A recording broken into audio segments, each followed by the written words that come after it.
शरीर पर फटे हुए वस्त्र, बाल तेल रहित होने से बिखरे हुए, मुखमंडल तेज रहित, ऐसा अति निर्धन मानव अपनी मस्त चाल से चल रहा है। एकाएक सामने से आते हुए एक व्यक्ति ने कहा, अरे गुणपाल, तुम ये क्या? भैया श्रीदत्त, क्या बताऊं? यदि तुम्हें समय हो तो मेरी व्यथा कहूं। इतना कहकर श्रीदत्त के उत्तर की प्रतीक्षा किए बिना गुणपाल अपनी व्यथा को कहने लगा। प्रिय मित्र, मेरी पत्नी गर्भवती है। मेरी अति सुंदर सुबंधु कन्या को राजमंत्री का पुत्र अपने साथ विवाह करना चाहता है। उसमें राजा की अनुमति भी है, परंतु वह मेरी जाति का नहीं है तथा दुर्व्यसनी भी है।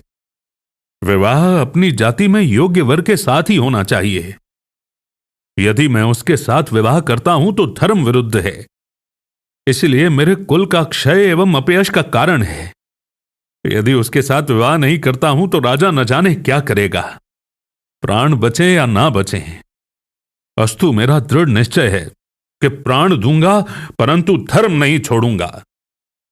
मैं अपनी मानसिक पीड़ा को हे मित्र तुझे कहने के लिए ही आ रहा था। आपकी सुबुद्धि में यदि कोई युक्ति हो तो बताइए, क्योंकि विपत्ति में मित्र ही सहायक होता है। धर्म धैर्य मित्र अरुनारी, आपत काल परखिए चारी। धर्म धैर्य मित्र और पत्नी, इन चार की परीक्षा आपत्ति काल में ही होती है। प्रिय मित्र की बात सुनकर श्री दत्त ने कहा, तुम्हारी पत्नी को मेरे घर पर छोड़ दो, मेरी पत्नी उसकी सेवा करेगी। मैं उसको अपनी भगिनी बनाकर प्रेम पूर्वक व्यवहार करूंगा। तुम कुछ रुपया और अपनी पुत्री को लेकर अपने परिचित बंधु गणों के पास जाकर योग्य एवं अपनी जाति के मानव के साथ अपनी पुत्री का विवाह करके आ जाना। अपनी पत्नी की चिंता नहीं करना। अपने मित्र की सम्मति से अपनी पुत्री को लेकर गुणपाल विदेश में चला गया। सत्य है, दुर्जनों के संबंध से देश भी छोड़ना पड़ता है। शिवगुप्ती एवं मुनिगुप्त नामक युगल मुनि श्रीदत्त के घर पर आहार के लिए आए। श्रीदत्त की पत्नी ने नवधा भक्ति पूर्वक मुनिराज को आहार दान दिया। आहारानंतर मुनिराज की दृष्टि आंगन में खड़ी हुई गुणपाल की पत्नी धनश्री पर पड़ी, जो पति एवं पुत्री के वियोग से दुखी, दूसरे के घर में पराधीन वृत्ति से रहने वाली, आभूषणों से रहित, मानसिक व्यथा से पीड़ित एवं कुकवि की रचना के समान रुक्ष शरीर वाली श्रीहीन थी। गर्भ के भार से आक्रांत मलन वस्त्र वाली उस वनिता को देखकर मुनिगुप्त मुनिराज ने शिवगुप्त मुनिराज से पूछा, भगवन, इसके गर्भ में किसी अभागे जीव ने जन्म लिया है, इसी से इसकी ये दीन दशा हो रही है। मुनिगुप्त मुनिराज ने कहा, हे अंतेवासिन, ये गर्भस्थ जीव पापी नहीं अपितु महान पुण्य आत्मा है। यद्यपि इस समय इसकी अवस्था अभागे के समान दृष्टिगोचर हो रही है, परंतु कुछ दिनों के बाद इसके महान पुण्य का उदय आएगा, जिस कारण कुछ दिन के बाद ये महान पुरुष राज सेठ, राज सम्मान का पात्र एवं विश्व में विस्तृत यश वाला होगा। मुनिराज की भविष्यवाणी रूपी वज्र ने श्री दत्त के हृदय को छिद्रित कर दिया। यद्यपि वो धनश्री के पति गुणपाल का मित्र था, परंतु अपने एक जातीय बंधु का उत्कर्ष होना उसे सह नहीं हुआ। उसका पापी हृदय मत्सरता के द्वेष से अधीर हो उठा। क्रोध से अधर कांपने लगे तो भ्रुकुटी तन गई। उस पापी ने मन ही मन में प्रण किया कि गर्भस्थ बालक को मारकर ही संतोष की श्वास लूंगा। आप सुन रहे हैं कहानी करनी का फल। ये कहानी सुपार्श्मती माताजी द्वारा लिखित पुस्तक नैतिक शिक्षाप्रद कहानियों से ली गई है। इस कहानी का ऑडियो रूपांतरण यादगार लम्हे डॉक्यूमेंट्री मेकर द्वारा किया गया है। नवीन जैन चुड़ीवाल द्वारा प्रस्तुत है कहानी करनी का फल। पाप के उदय से सज्जन भी बिना कारण शत्रु बन जाते हैं। इस कहावत को सत्यार्थ करने के लिए ही श्री दत्त धनश्री का शत्रु बन गया। बगुले के समान वो धनश्री के साथ बाहर में बहुत अच्छा व्यवहार करता, मधुर वचन बोलता, परंतु अंतरंग में द्वेष की अग्नि भड़क रही थी। शुभ मुहूर्त में धनश्री ने पुत्र को जन्म दिया, जिसके तेज से सूर्य भी लज्जित हो जाता। पुत्र प्रसव की वेदना से धनश्री मूर्छित हो गई थी। पापी सेठ ने पुत्र को उठाकर मारने के लिए कसाई के हाथ में सौंप दिया। सत्य है, पापी मानव के हृदय में करुणा नहीं होती। जब माता सचेत हुई तो कह दिया कि बालक मरा हुआ था। उस अबला की पुकार सुनने वाला वहां कौन था? बेचारी ने चुपचाप विष के घूंट को पी लिया, भगवान के स्मरण में तत्पर हो गई। चांडाल बच्चे को लेकर जा रहा था। जब उसकी दृष्टि सौंदर्य की खान तेजस्वी पुत्र के मुख पर पड़ी तो उसका हृदय करुणा रूपी जल से द्रवित हो गया। सोचने लगा कि मैं तो महापापी हूं, मेरे हृदय में दया का नाम नहीं है, परंतु इस अबोध बालक को देखकर मेरा हृदय द्रवीभूत हो गया है। मारने के लिए हाथ कांप रहे हैं। ये बालक भाग्यशाली है। उस बालक की पुण्य प्रेरणा से चांडाल ने उस बालक को एक वृक्ष के नीचे लिटा दिया। जीवन तू, ऐसा आशीर्वाद देकर चला गया। चंद क्षणों में श्रीदत्त की बहन उधर से निकली। वो निसंतान थी। उस पुत्र को देखकर उसके हृदय में प्रेम उमड़ आया और बालक को उठाकर हृदय में चिपका लिया तथा पति पत्नी ने घोषणा कर दी कि इसके गूढ़ गर्भ था। किसी को ज्ञात नहीं हुआ। जब उसके भाई ने बहन के पुत्रोत्पत्ति का समाचार सुना तो शीघ्र ही बहन के घर आया तथा पुत्र को अपना शत्रु जानकर उसकी आंखें क्रोध से लाल हो गईं, परंतु किसी तरह से क्रोध को दबाकर अपनी भगिनी के साथ मधुर वार्तालाप करने लगा तथा बार बार ऊपरी स्नेह दृष्टि से पुत्र के मुख का अवलोकन कर उसके शुभ चिन्हों की भूरी भूरी प्रशंसा की। कुछ दिन के बाद सेठ बहन के पति से कहता है, मेरा भांजा बड़ा तेजस्वी एवं भाग्यशाली है। पूर्व भव के संस्कार के कारण इसके प्रति मेरी बड़ी प्रीति है। मैं एक क्षण भी इसको अपनी आंखों से दूर नहीं करना चाहता। इसीलिए कुछ दिन के लिए मेरी बहन एवं भांजे को मेरे घर ले जाना चाहता हूं। आप अनुमति दीजिए। दुर्जन मानव का मुख कमल दल के समान विकसित एवं वचन मिश्री के समान मधुर होते हैं, परंतु हृदय अग्नि के समान प्रज्वलित एवं हलाहल विष से पूरित रहते हैं। सज्जन पुरुष उनके वाकजाल में फंस जाते हैं। बेचारे इंद्रदत्त अर्थात बहनोई उस पापी के हृदय की बात को नहीं जान पाया। इसीलिए अपने भोले स्वभाव के कारण अपनी प्रिया को पुत्र सहित उसके साथ कर दिया। सत्य है, माया रूपी गर्त में बैठे हुए क्रोध, मान, लोभ आदि सर्प दृष्टिगोचर नहीं होते। जिन लोगों का हृदय दुष्ट होता है उनके चित्त में कुछ और रहता है और वचनों से वे कुछ और ही कहते हैं और शरीर से कुछ और ही करते हैं। दूसरों को ठगना, उन्हें धोखा देना ही एकमात्र ऐसे पुरुषों का उद्देश्य रहता है। पापी श्रीदत्त भी ऐसा ही दुष्ट पुरुष था। इसलिए तो वो निरपराध बालक के खून का प्यासा हो उठा। उसने पहले की तरह फिर भी उसे मार डालने की इच्छा से एक चंडाल को धन का लोभ देकर उसके हाथ में सौंप दिया। चंडाल ने भी बालक को ले तो लिया, परंतु जब उसने उसकी स्वर्गीय सुंदरता देखी तो उसके हृदय में भी दया देवी आ विराजी। उसने मन ही मन निश्चय कर लिया कि कुछ भी हो, मैं कभी भी इस अबोध बालक को नहीं मारूंगा। इसी प्रण के साथ वो चंडाल उस बालक को वृक्षों से व्याप्त एवं गहन अंधकार से व्याप्त गुफा के भीतर रखकर अपने घर लौट आया। संध्या का समय था। ग्वाल लोग अपनी गायों को घर पर लौटाए ला रहे थे। उनमें से कुछ गायें इस गुफा की ओर आ गई थीं, जहां गुणपाल का पुत्र अपने पूर्व पुण्य के उदय से रक्षा पा रहा था। धाय के समान उन गायों ने आकर उस शिशु को घेर लिया। मानो बच्चा प्रेम से अपनी मां की ही गोद में बैठा हो। बच्चे को देखकर गायों के थनों से दूध झरने लग गया। गोपाल लोग प्रसन्न मुख बच्चे को गायों से घिरा हुआ और निर्भय खेलता हुआ देखकर बहुत आश्चर्य करने लगे।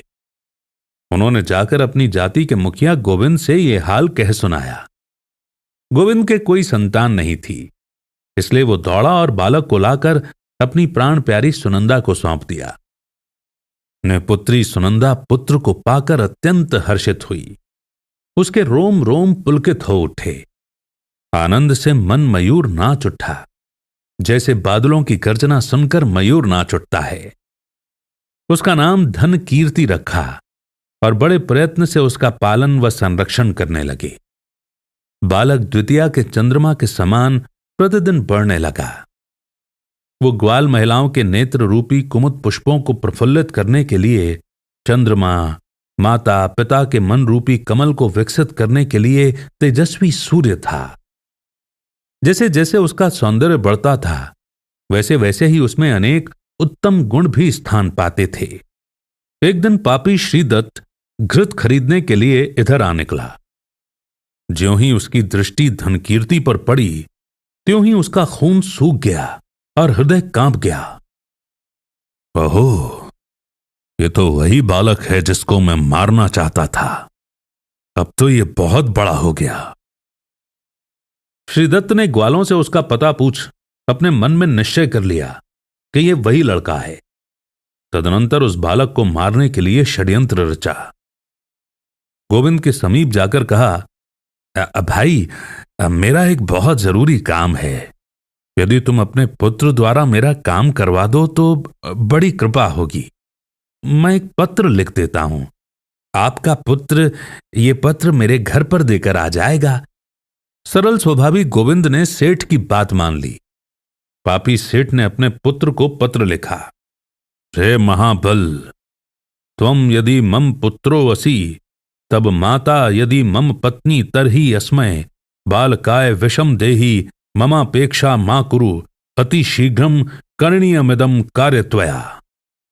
अर्थात, रे महाबल, यदि तू मेरा आज्ञाकारी पुत्र है और तेरी माता पतिव्रता सती है, तो इस बालक को शीघ्र ही विष दे देना।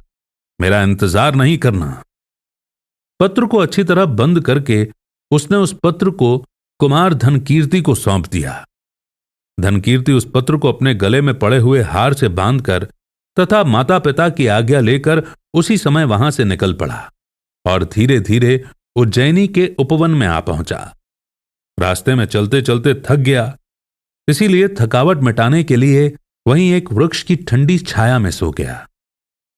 थोड़ी देर में गाढ़ निद्रा ने उसको घेर लिया।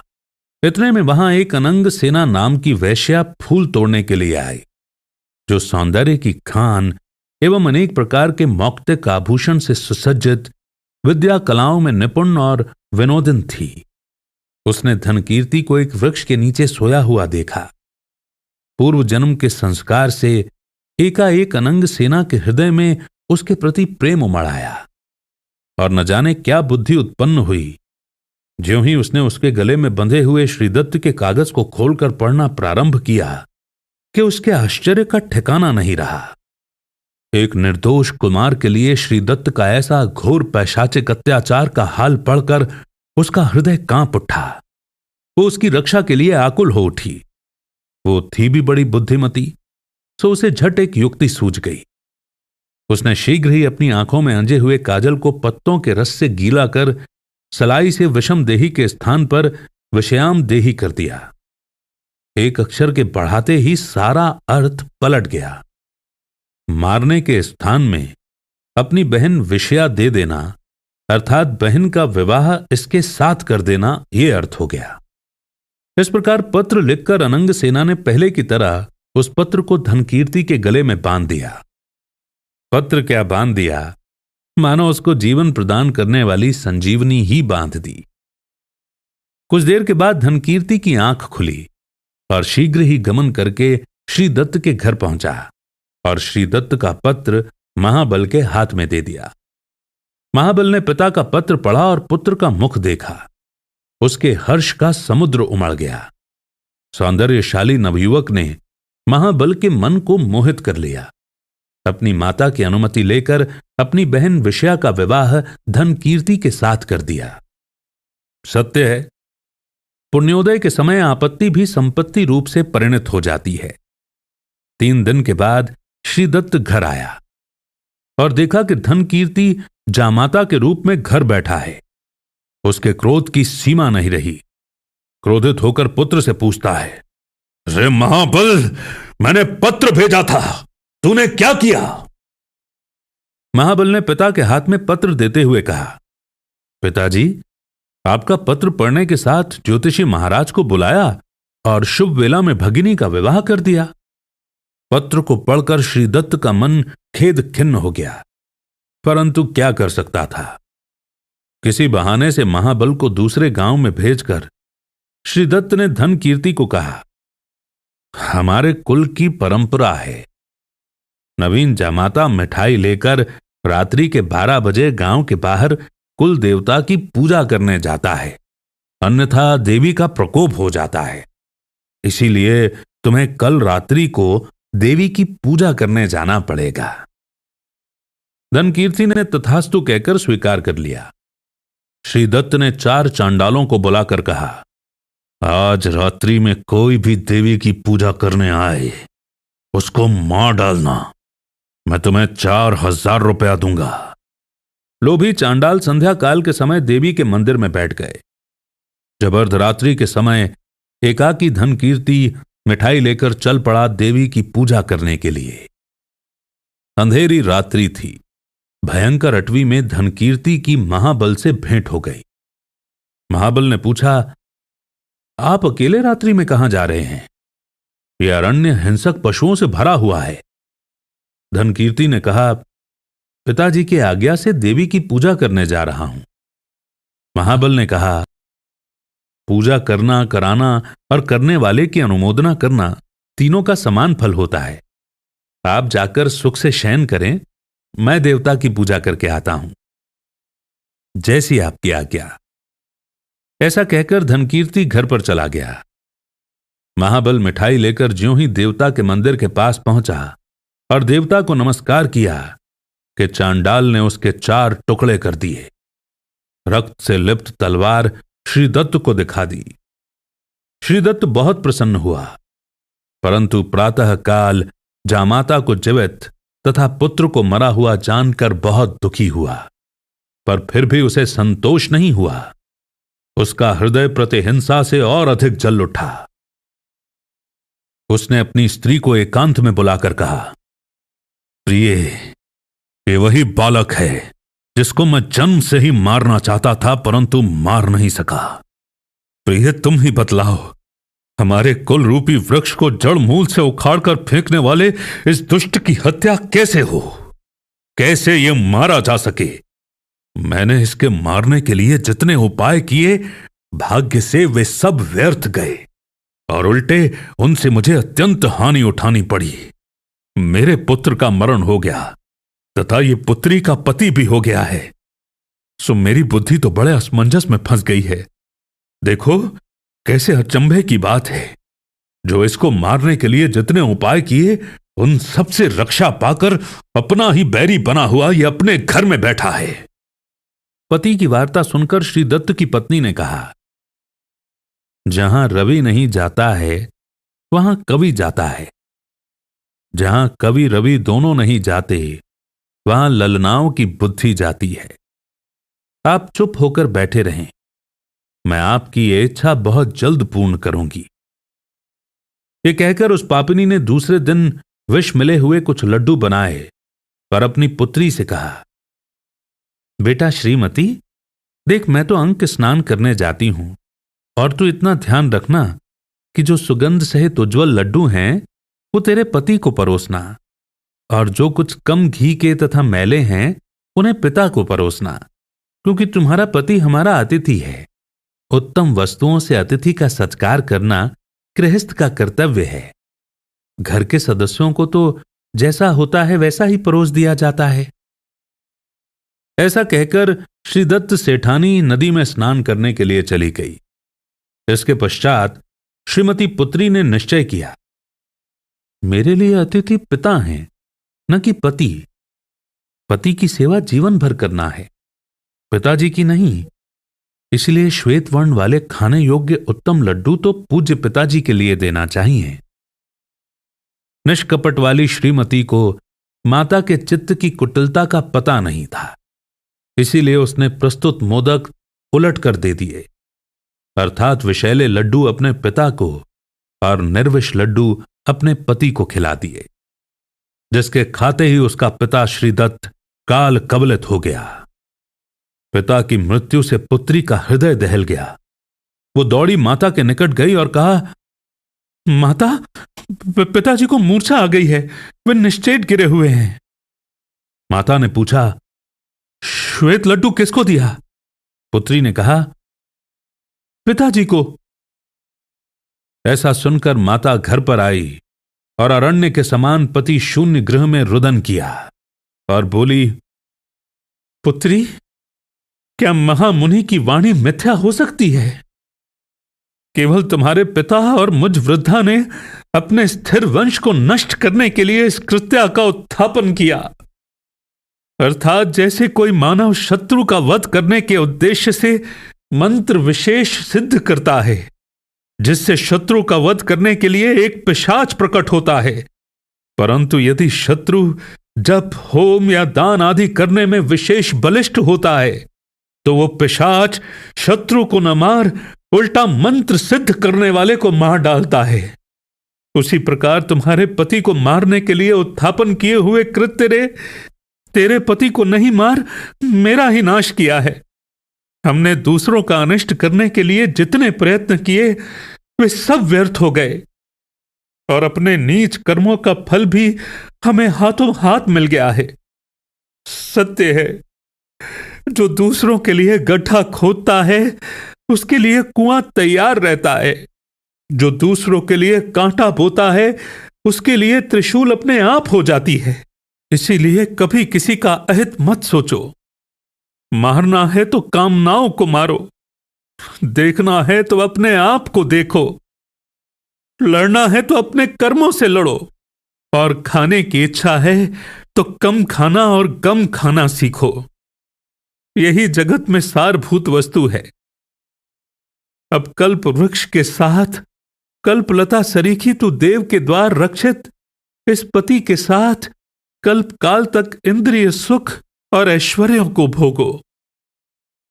ऐसा आशीर्वाद देकर उसने भी जहरीला लड्डू खा लिया और पति की अनुगामिनी बन गई।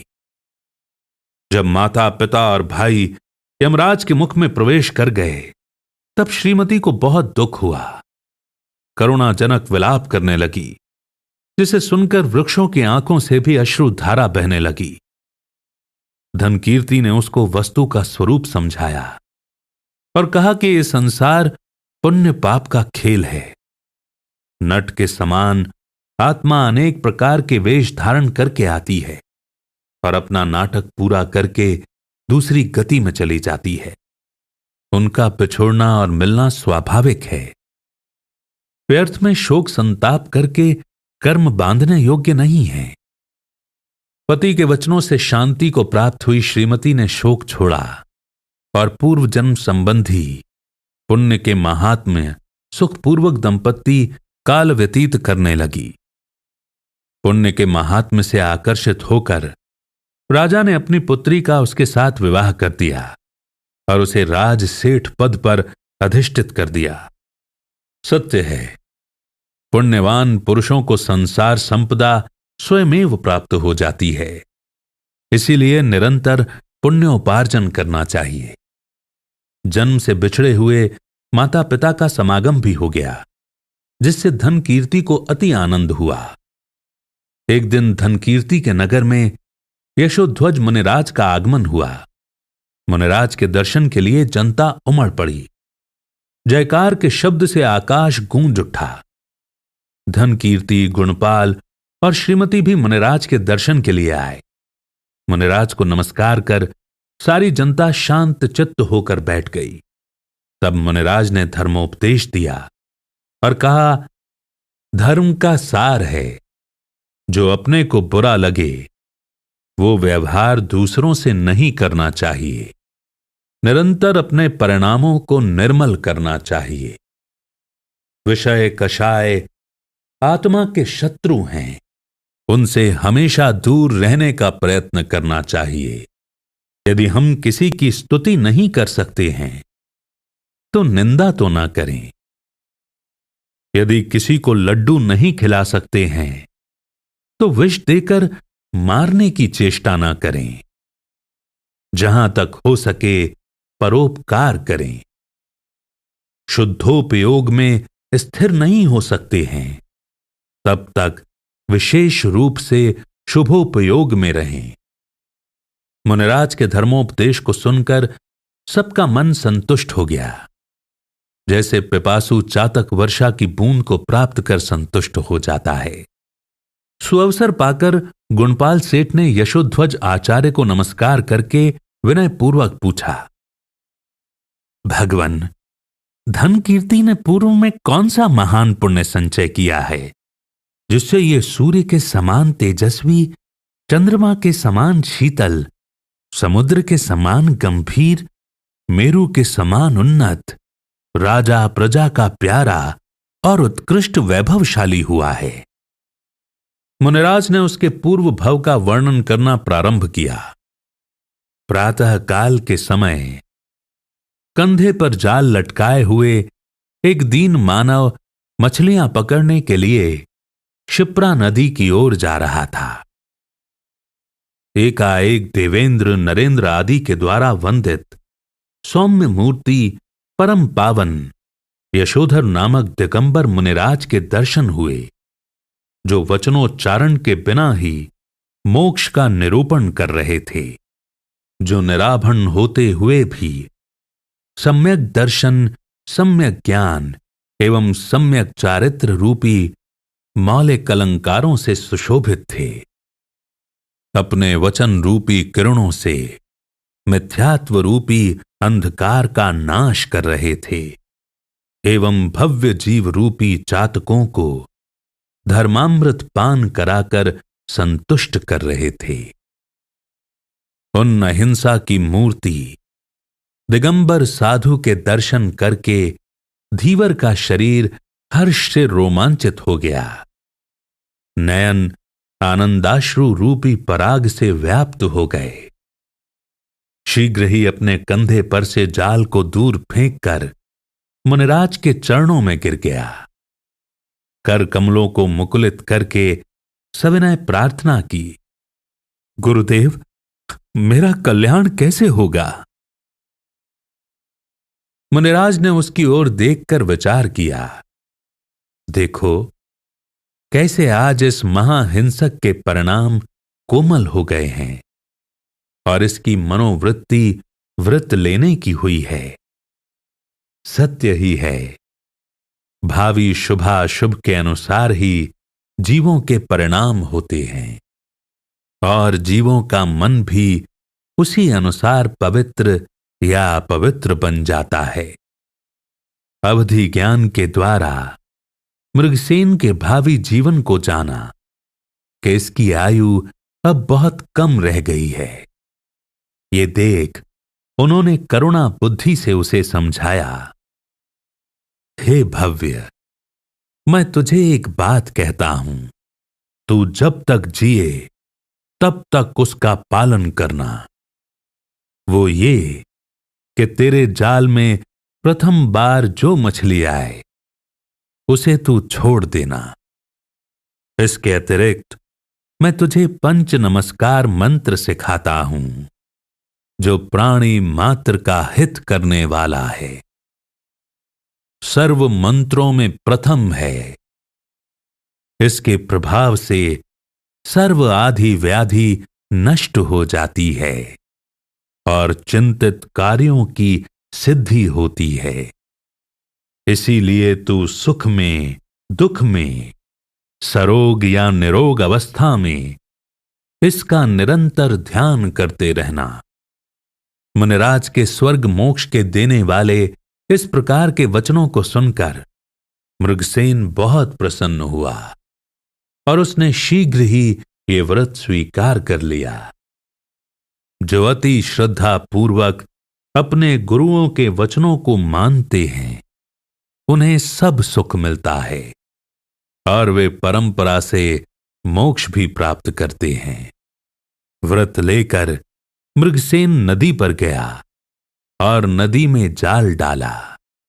भाग्य से एक बड़ा भारी मत्स्य उसके जाल में फंस गया। उसे देखकर धीवर ने विचारा, हाय, मैं निरंतर ही तो महापाप करता हूं और आज गुरु महाराज ने व्रत दिया है। भाग्य से आज ही इतना बड़ा मत्स्य जाल में आ फंसा। जो कुछ हो, मैं इसे कभी नहीं मारूंगा। ये सोचकर मृगसेन ने अपने कपड़े की एक चिंदी फाड़कर मत्स्य के कान में इसलिए बांध दी कि यदि यही मछली पुनः जाल में आ जाएगी तो कैसे जाना जाएगा।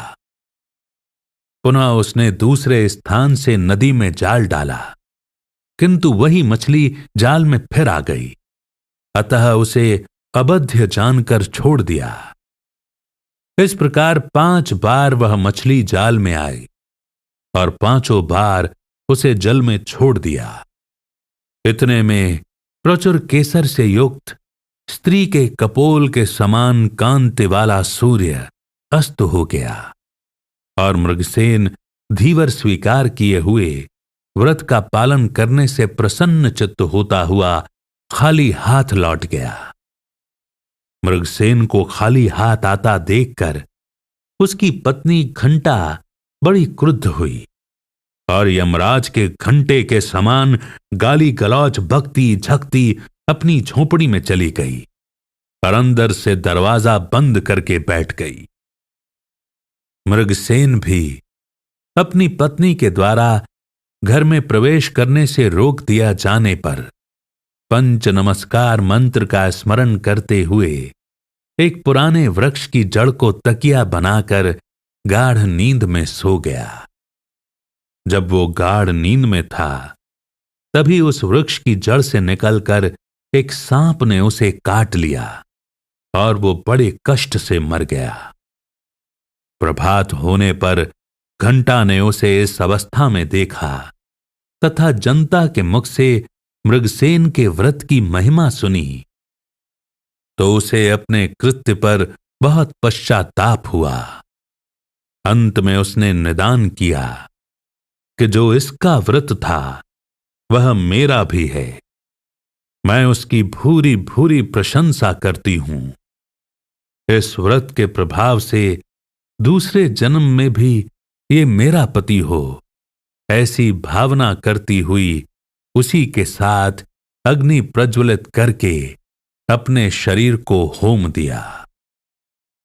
शरीर को छोड़कर मृगसेन गुणपाल का पुत्र धनकीर्ति हुआ। घंटा श्री दत्त की पुत्री श्रीमती और मत्स्य का जीव अनंग सेना हुई है। पूर्व भव के संस्कार से अनंग सेना ने इसको जीवन दान दिया। जो दूसरों को अभय दान देता है वह निर्भय बनता है। जो दूसरों की रक्षा करता है उसकी रक्षा स्वयमेव होती है। मृगसेन ने 5 बार मत्स्य को जीवन दान दिया, इसीलिए 5 बार मृत्यु के मुख से बचा। इसीलिए प्रत्येक प्राणी का कर्तव्य है जीवों की रक्षा करना, अहिंसा परमो धर्म का पालन करना। अहिंसा परम धर्म के प्रभाव से ही धन कीर्ति महान पुरुष हुआ है। आज हमारी अहिंसा केवल वचनों एवं शास्त्रों में ही सीमित है, क्रिया में नहीं। इसीलिए भ्रूण हत्या, दवा छिड़क कर जीवों का घात करना, चमड़े के लिए, मांस भक्षण के लिए अनेक जीवों की हत्या करता है। हृदय की करुणा निकल चुकी है, पापाचार बढ़ता जा रहा है। ऐसे में सुख और शांति कैसे प्राप्त हो सकती है? जैसे कागज के फूलों में सुगंधी और काठ की बादाम से दिमाग को तरी नहीं मिल सकती, उसी प्रकार हिंसा से शांति नहीं मिल सकती। जैसी करनी वैसी भरनी, करनी का फल पाएगा। स्नेह रूपी पाश को छेद कर, सारे परिग्रह का त्याग कर, दैगंबरी दीक्षा को ग्रहण कर, ध्यान रूपी हाथी पर सवार होकर, तप रूपी तीक्ष्ण वाणों से संसार रूपी शत्रु का सिर छेद कर, मुक्ति रूपी राज्य लक्ष्मी प्राप्त करता है, उसी का जन्म सफल है। जिसने मानव जैसे उत्तम तन को पाकर पंच महाव्रत रूपी उन्नत हाथी पर सवार होकर, 3 गुप्त रूपी निश्छिद्र एवं दृढ़ कवच धारण करके, पंच समिति रूपी पदातियों से युक्त होकर, 22 परिशह जय रूपी सुभटों को साथ में लेकर, नाना तप रूपी महातीक्ष्ण शस्त्रों से युक्त होकर, कषाय रूपी सामंतों से परिवृत्त, मोह रूपी हाथी पर चढ़े हुए संसार रूपी शत्रु का घात किया है, वही प्रशंसा का पात्र है।